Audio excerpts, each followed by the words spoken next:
Hi friends, I am back to read chapter 10 of Because of Winn-Dixie, and I loved hearing your views about this new character, Gloria. We're going to hear more about her in chapter 10, and then I'll pose a question at the end of me reading.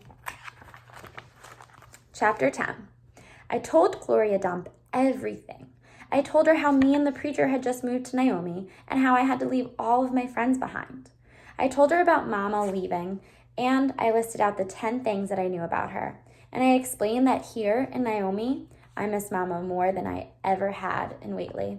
I told her about the preacher being like a turtle, hiding all the time inside his shell.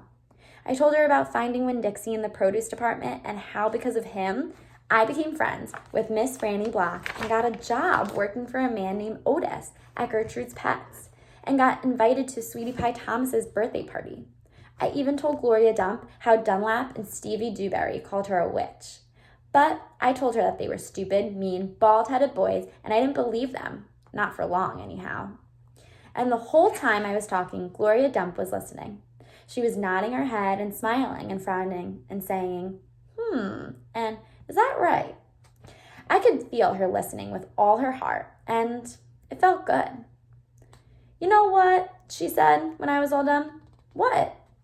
Could be that you got more of your mama in you than just red hair and freckles and running really fast. Really? I said. Like what? Like maybe you got a green thumb. The two of us could plant something and see how it grows. Test your thumb out. Okay, I said.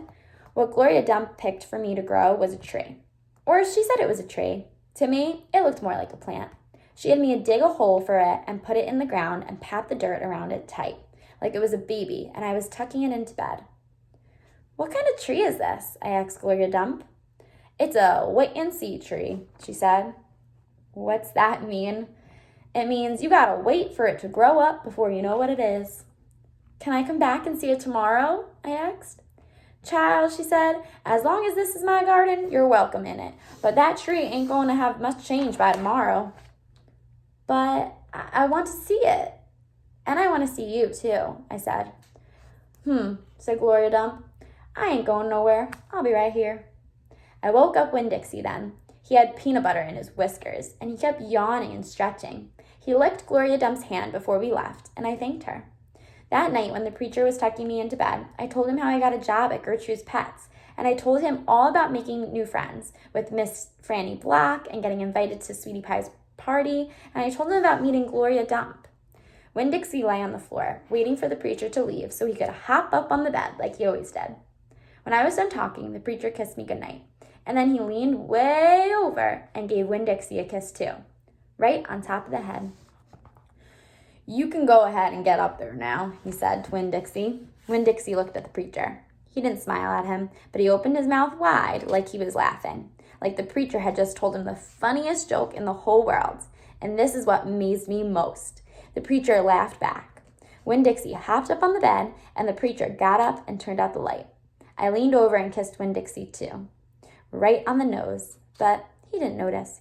He was already asleep and snoring. All right, chapter 11 will be for tomorrow, but I want you, that was a really short chapter. I want you to just predict what's going to happen. What's going to happen with Gloria? We know that Opal's going to go over there tomorrow. And what do you think they're going to do? All right, comment below or in Google Classroom. Bye, friends.